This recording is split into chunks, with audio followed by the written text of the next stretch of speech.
حضرت سالبہ بن عبد الرحمن میرے کریم محبوب علیہ السلام کے صحابی ہیں، غریب ہیں۔ غربت بڑی اعلیٰ چیز ہے، ہاں غریبی بڑی نعمت ہے، یہ آزمائش ہے، اس میں کوئی شک نہیں، لیکن قیامت والا دن پتہ چلے گا جب غریب چھلانگ لگا کے جنت میں داخل ہو جائیں گے۔ اور امیر تو کھڑے ہیں نا، میرے نبی پاک نے حضرت عبد الرحمن ابن عوف کو، حضور صبح صبح اٹھے تو نبی پاک کی آنکھوں میں آنسو تھے، فرمایا میرے عبد الرحمن بن عوف کو بلاؤ۔ حضرت عبد الرحمن بن عوف آئے تو حضور نے سینے سے لگا لیا، نبی پاک کھول کے روئے، یا رسول اللہ حضور کیا ہوا؟ فرمایا عبد الرحمن رات میں نے خواب دیکھی ہے، سارے جنت میں چلے گئے، تو پیچھے رہ گیا، تو پیچھے رہ گیا، میں کھڑا تیرا انتظار کرتا رہا، میں تیرے بغیر جا نہیں سکتا تھا، پھر تو آیا ہے تو تیرا سارا وجود پسینے سے بھیگا ہوا تھا۔ حضرت عبد الرحمن ابن عوف تڑپ کے روئے، قدموں پہ سر رہا، حضور میری غلطی۔ فرمایا یار تیرے پاس مال بڑا ہے، تجھے حساب دیتے دیتے لیٹ ہو گئی، تیرے بیگ کھل گئے، تجھے حساب دینا پڑ گیا، تو لیٹ ہو گیا، تو میں پریشان ہو گیا۔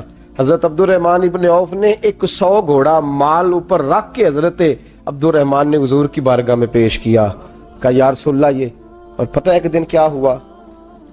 ایک دن سرکار کے وصال ظاہری کے بعد حضرت عبد الرحمن ابن عوف نبی پاک کے گھر کے دروازے کے باہر آ کے بیٹھ گئے اور یوں سر کو پکڑا ہوا ہے، رو رہے ہیں۔ حضرت ام سلمہ حضور کی زوجہ باہر آئیں، کہا بیٹا عبد الرحمن کیا ہوا؟ جب پوچھا کیا ہوا تو اور کھول کے روئے، کہا کیوں روتا ہے؟ کہا اماں جی جب تک میرے محبوب حیات ظاہری میں تھے مجھے بتاتے تھے یہ مال نہ کما، یہ کم، میں حضور سے بات کرتا تھا تو حضور روک دیتے تھے، اب مجھے ظاہراً بتانے والا کوئی نہیں، مال کے ڈھیر لگ گئے ہیں، آج حساب کرنے بیٹھا ہوں تو حساب نہیں ہو رہا، سوچتا ہوں اگر میں پھنس گیا تو مجھے کون اس سے بچائے گا؟ آپ محبوب کی زوجہ ہیں، میری ماں ہے، میں آپ کے پاس آیا ہوں، اماں جی مجھے بتائیں میں کیا کروں؟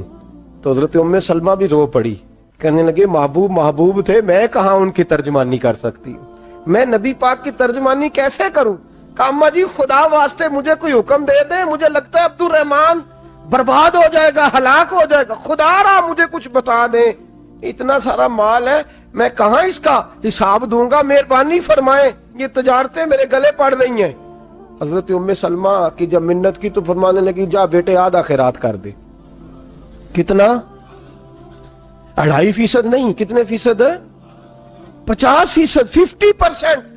حضرت عبد الرحمن ابن عوف گئے اور 50% خیرات کر کے کہنے لگے اماں میں نے 50% دے دیے، میں بچ جاؤں گا نا، میں بچ جاؤں گا، میں دے آیا ہوں آدھا۔ تو حضرت ام سلمہ فرمانے لگی میں نبی پاک کی بارگاہ میں سفارش کروں گی تیری، اور نبی پاک اللہ کی بارگاہ میں سفارش کرے صلی اللہ علیہ وسلم۔ حضرت سالبہ بن عبد الرحمن، حضور دعا کر دیں، غریبی ہے، میرے نبی پاک نے فرمایا تجھی اس حال میں ہے بہتر ہے،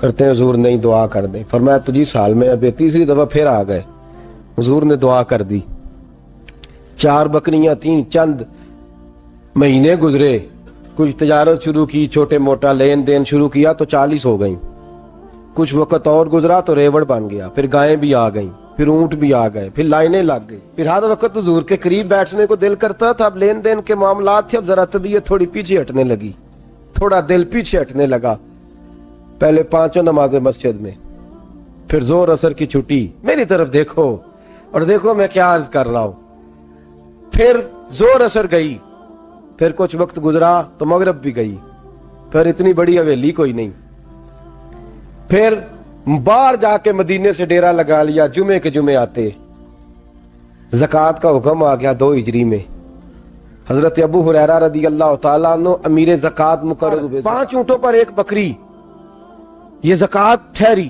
اب جب گئے نا اونٹ گنے اور بکریاں گننے لگے، اوہو 1 کروڑ پہ 2.5 لاکھ، کس نے دیا تھا؟ دعا کس نے فرمائی؟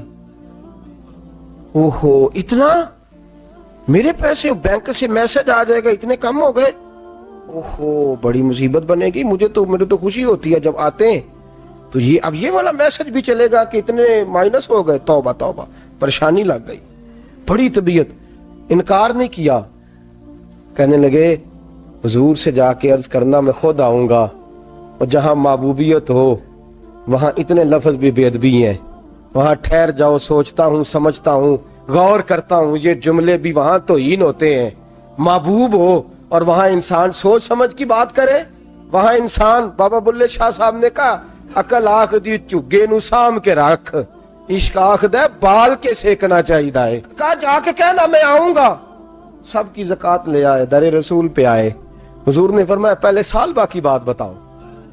پتا تھا نا پہلے سال با۔ حضور اس نے کہا تھا میں آؤں گا۔ حضرت ابو ہریرہ کہتے ہیں نبی پاک نے ٹھنڈی آہ بھری، آہ ٹھنڈی، فرمایا ہلاک ہو گیا۔ اس کو کہا تھا نہ اس چکر میں پڑ، ہلاک ہو گیا، ہلاک۔ حضرت ابو ہریرہ فرماتے ہیں دو باریک باریک آنسوؤں کے قطرے بھی میں نے محبوب کی آنکھوں میں دیکھے۔ اپنا ہے نا تو دکھ ہوا، یار میرا اپنا تھا، یہ ہلاک ہی ہو گیا ہے، کدھر چلا گیا ہے۔ ان کو بھی بعد میں خیال آیا، او ہو میں تو غریب تھا، یہ آیا کدھر سے تھا، میں تو غلامی رسول میں آتا گیا تو رب میری عزتیں بڑھاتا گیا، یہ میں کس چکر میں پڑ گیا۔ آئے لائنیں بکریوں کی لائے، حاضر کی، حضور وہ میں نے کہا تھا حضرت ابو ہریرہ سے میں خود آؤں گا، حضور میں خود لایا ہوں۔ فرمایا محبوب نے مجھے تو نہ بتا، میں تو سمجھتا ہوں، میں نے کہا تھا تو میں آ گیا ہوں۔ فرمایا چل اٹھا، دوڑ جا، لے جا۔ حضرت ابو ہریرہ فرماتے ہیں انکار محبوب نے سالبہ کو کیا، لیکن آنسو ابو بکر صدیق کے بھی نکل گئے۔ فرماتے ہیں درد عثمان غنی کو بھی ہونے لگا، تڑپ مولا علی بھی گئے۔ فرمایا جا لے جا، نہیں چاہیے تیرے پیسے۔ فرماتے ہیں سالبہ نے ہاتھ باندھے، کہا محبوبہ غلطی ہو گئی، حضور مجھے، فرمایا تجھے کہا نہ تیرے نہیں چاہیے، نکل جا۔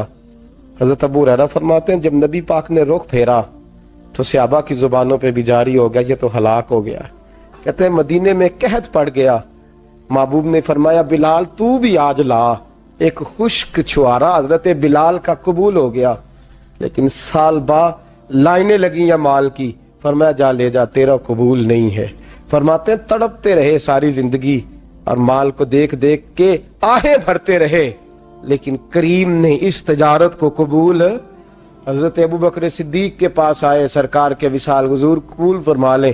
فرمایا ساری دنیا کا قبول ہے، جس کا میرے نبی نے قبول نہیں فرمایا میں کیسے قبول کر لوں۔